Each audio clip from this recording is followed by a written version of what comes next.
Según la Fiscalía, el año pasado 40.069 adolescentes fueron ingresados por el Ministerio Público al sistema penal como infractores de ley, una cifra muy superior a la de años anteriores. Datos que se conocen cuando se reactiva la discusión respecto a elevar penas para aquellos menores de edad que cometan delitos violentos. En el siguiente reportaje, voces expertas y también víctimas aportan desde su experiencia alternativas de solución a un problema que se arrastra por años. El reportaje es de la periodista Alejandra González. Dos crímenes que estremecieron al país. A mi hijo lo apuñalaron en reiteradas oportunidades. Tomás Ignacio tiene entre corte y puñalada 397. Cuando yo me desperté, a Dimitri ya lo habían apuñalado. ¿Y ahí fueron a atacarte a ti también? Claro, ahí me atacaron a mí dos. ¿Cómo lograste? Porque estaba despierta. Porque si no, quizás hubiera tocado la misma suerte que él. En ambos casos, los victimarios eran adolescentes. Tras estos hechos delictuales, se abrió la discusión sobre el aumento de las penas a los menores de edad que cometen delitos.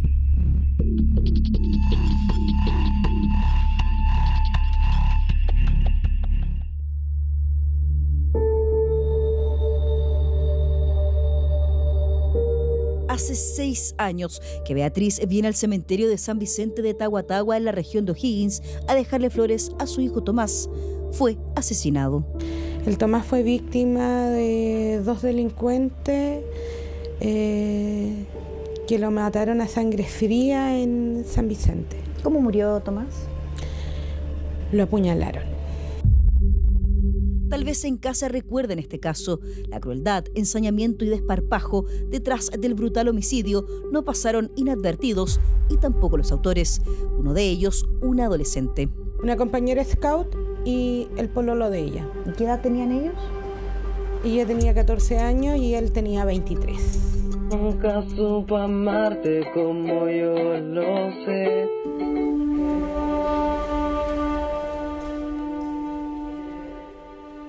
El sábado 27 de julio de 2019, Tomás Acevedo, un joven scout de 17 años, llegó hasta el puente Zamorano a reunirse con su amiga y también scout Francisca, de entonces 14 años. Eran las 12 del día con 50 minutos cuando las cámaras de seguridad los captan caminando hasta perderse por este sendero en las cercanías del río Tinguiririca. Horas más tarde, encuentran a Tomás sin vida.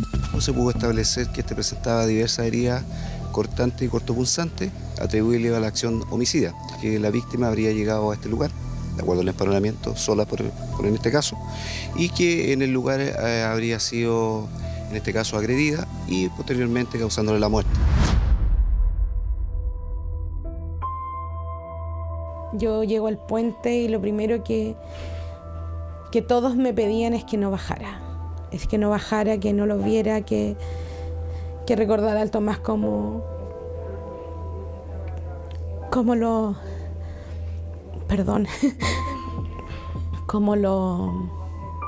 me había despedido de él en la mañana, que lo recordara así.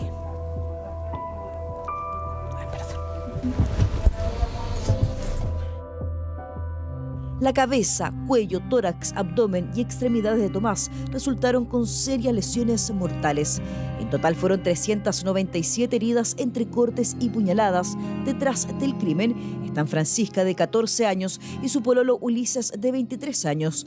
Ambos, según confirmó la investigación, planificaron por meses el homicidio hasta concretarlo. El 2021, en un fallo unánime en el Tribunal Oral en lo Penal de Rancagua, fueron sentenciados, en el caso de Ulises Labrín, a 17 años de cárcel, mientras que Francisca a 4 años de reclusión en un centro del Sename, pero le descontaron el tiempo que pasó en internación provisoria, por lo que su condena se redujo a 2 años.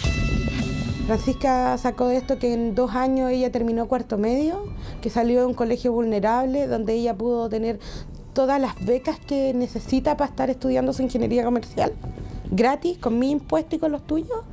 La sanción de la Francisca es que mañana sea una profesional limpia ante la ley, con otro nombre, que sus colegas ni su empleador sabe quién fue o quién es en realidad, como buena psicópata. Siente que en su caso no se hizo justicia y en la búsqueda de reparaciones que surge el proyecto de ley Tomás, basado en el aumento de penas a los adolescentes infractores de ley. Por lo menos van a tener una pena según la gravedad del delito. Si yo no te estoy pidiendo que le des 10 años a todo el mundo o 5 años a todo el mundo, sino que la pena sea justa a la gravedad del delito. Esta moción legislativa se encuentra estancada en la Comisión de Constitución del Senado desde el 2023, pero en las últimas semanas el diputado Andrés Longton presentó un nuevo proyecto en esta misma línea. Dobla las penas para los menores entre 14 y 16 años. Hoy día el máximo de la pena son 5 años, de los cuales en la práctica, en los delitos más graves se termina cumpliendo poco y nada de la pena. Eso no es justicia, eso es impunidad. Y hay que mejorarlo para efecto que los delincuentes que cometen los delitos más graves de nuestro Código Penal tengan un castigo acorde al daño cometido. La legislación actual, que fue reformada bajo la administración del presidente Piñera, establece que los adolescentes entre 14 y 15 años quedan sujetos a penas máximas de 5 años de internación cerrada. Y para quienes tienen entre 16 y 17, la sanción máxima es de 10 años. Con este nuevo proyecto de ley, todos podrían cumplir condenas de hasta una década, pero se presenta cuando aún no se termina de implementar la norma precedente que data de 2022. Es un proyecto que presentó el mismo gobierno anterior y nosotros lo aprobamos porque tenía mucho sentido, mucha evidencia, incluso Andrés Longton y otros también lo aprobaron. Sin embargo, antes de que se aplique, por lo menos en la zona central de Chile, ya lo quieren cambiar los mismos autores de ese proyecto. Es decir, para muchos es prematuro cambiar una norma que aún no está en plena aplicación, sobre todo en lo que respecta a políticas preventivas. Si nos centramos solamente en el aumento de penas o en la rebaja de la edad de imputabilidad, los resultados no van a ser efectivos. Hay evidencia comparada que demuestra que esas medidas no tienen un efecto disuasivo, no repercuten en la decisión que toma un adolescente respecto de cometer o no un delito. Y esa es la disyuntiva. ¿Aumentar las sanciones soluciona el problema de fondo o es más efectivo prevenir evitando que menores en situación de riesgo caigan en la delincuencia? El Estado se debe asegurar que respecto de esos adolescentes que han cometido delitos o que están en riesgo de cometer delitos, existan mecanismos de protección social asociados a educación, a vivienda, al diseño, a la construcción de barrios seguros para los niños, niñas y adolescentes, porque cuando los niños, niñas y adolescentes se desarrollan y crecen en entornos violentos, las posibilidades de que cometan un delito son mucho mayores. Pero el Estado está al debe en todos estos aspectos. La falta de estudios con análisis relacionados a temas como la reincidencia escasean, algo sustantivo a la hora de evaluar la efectividad del sistema de justicia juvenil. En esta línea, las últimas cifras con adolescentes egresados en 2013 evidenciaron una reincidencia del 59% a los 2 años de su salida. Por otro lado, datos administrativos del Sename muestran que el 2023 los reingresos a sus programas son de un 39%.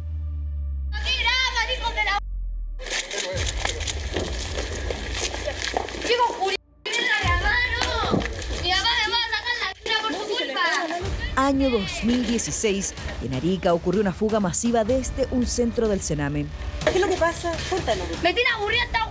Episodios así se repitieron por años en estos establecimientos. Muertes, agresiones físicas, sexuales, torturas, utilización de los niños y niñas para explotación sexual dejaron una huella imborrable. El Sename es el símbolo de la inoperancia institucional. Hasta el 2013, cuando viene la primera comisión investigadora de la Cámara de Diputados, yo creo que no había existido conciencia respecto de la institucionalidad, poder judicial, ejecutivo, legislativo, empresarial, etcétera, en general. Yo creo que no existía una conciencia tan grande respecto de cómo estaba abandonada la infancia. Cuando asume el segundo gobierno de la presidenta Bachelet, se inyecta una determinada cantidad de recursos, pero ya la cantidad de vulneraciones, o en el fondo la crisis que había, era más grande que la capacidad de poder tener solución. Eso no se iba a solucionar si no era con modificaciones, que es lo que se está haciendo ahora. ¿Y qué se está haciendo ahora? Con la ley aprobada bajo la administración de Sebastián Piñera en 2022, se crea el Servicio de Reinserción Social Juvenil en reemplazo del Sename, que cerrará sus puertas en enero de 2026. Esta nueva norma divide en dos el sistema, separando a los menores de edad vulnerados de aquellos que infringen la ley. Incorpora una estructura institucional que es distinta y que permite gestionar los centros y los programas de mejor manera que como lo hacía Sename. Entonces tú tienes un servicio con mejores herramientas, mejor presupuesto y también mejores condiciones para ejecutar su tarea, pero también esto lo fortaleces con una gestión intersectorial. La implementación de este nuevo servicio es gradual, ya está en funcionamiento en la zona norte y sur del país. En la zona central comienza a inicios de 2026. En este contexto de cambios que apuntan a potenciar la reinserción, es contradictorio volver a modificar la ley proponiendo aumentar las penas. Volver a discutir normas que recién se están aplicando hace un poco complejo el funcionamiento del sistema. Cuando estamos hablando de adolescentes que tienen 14 años, con 10 años de privación de libertad, muy probablemente el efecto que se consiga sea la consolidación de una identidad delictiva. Según datos de Fiscalía, en los últimos 2 años aumentó la participación de adolescentes en la comisión de delitos. Solo el 2024, 40.069 menores de edad fueron ingresados por el Ministerio Público. De ellos, 15.409 tienen entre 14 y 15 años, mientras que 24.660 entre 16 y 17. Durante el 2023, las cifras llegaban a 36.468, mientras que el 2022 fueron poco más de 27.000 adolescentes infractores. Primero que nada tiene que ver con el hecho de que se reclutan menores porque tienen menor responsabilidad penal. Entonces, las bases de las organizaciones criminales generalmente son niños, niñas o adolescentes que eventualmente frente a una captura o a algo que salga mal van a ser el primer fusible de una organización criminal. Eso es lo primero. Lo segundo es que también tiene que ver con la cultura que se está creando dentro del país, que le podemos llamar narcocultura, pero es una cultura relacionada al crimen organizado. Narcocultura que se ha instalado incluso como una moda. La encontramos en redes sociales o en algunos exponentes de música urbana. A quien vemos en primer plano manipulando un arma tenía 14 años al momento de la grabación, el cantante urbano Andresito Otro Corte. Este videoclip tiene más de 100.000 reproducciones en YouTube.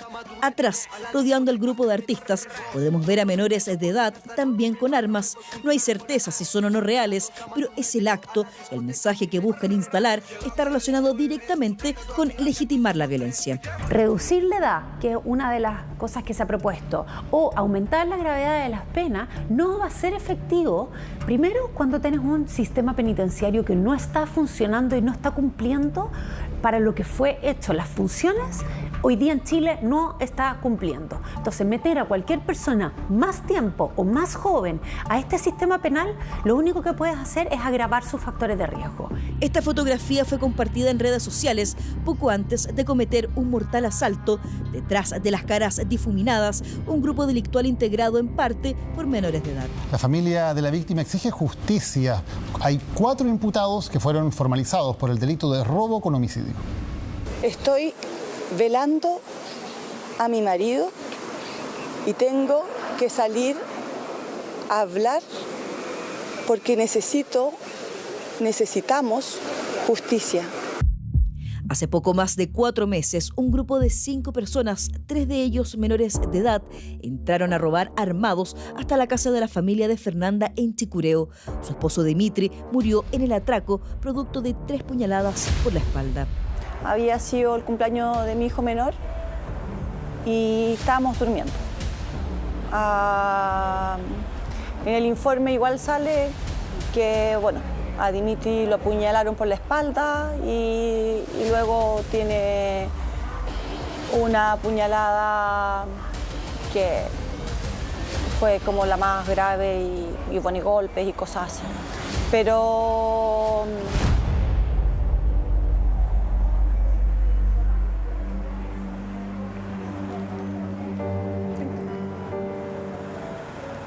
Nada, el día más oscuro de mi vida. A pesar de la oscuridad, saca fuerzas para estar aquí, sentada frente a una cámara y exponer lo que vivió junto a su familia ese 28 de febrero. ¿Cómo le enseñas tú a tus hijos que la vida tiene consecuencias? Si estos niños no tienen ninguna consecuencia.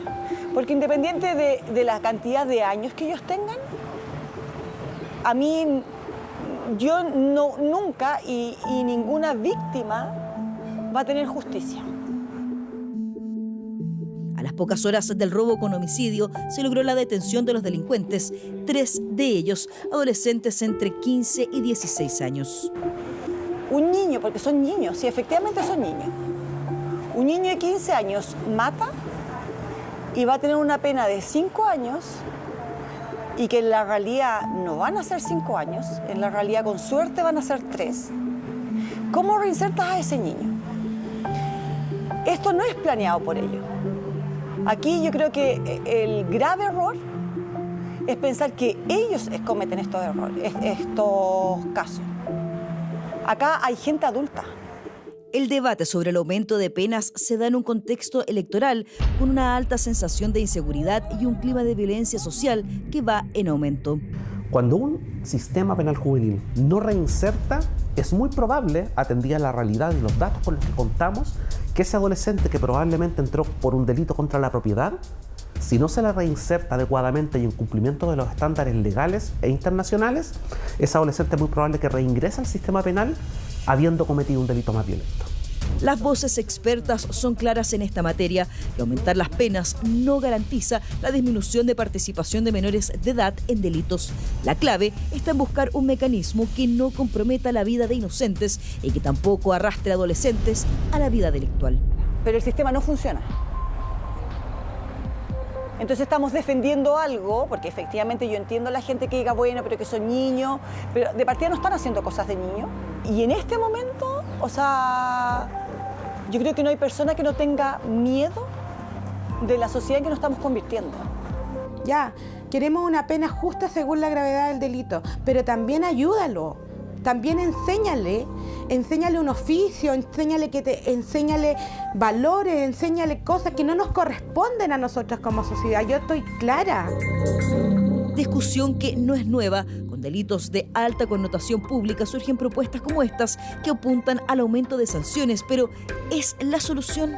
Tras recoger las voces de diversos expertos y de las propias víctimas, la principal reflexión que podemos hacer está en la prevención. Esa es la deuda que como país se tiene con la niñez y adolescencia para que finalmente no elijan el camino delictual.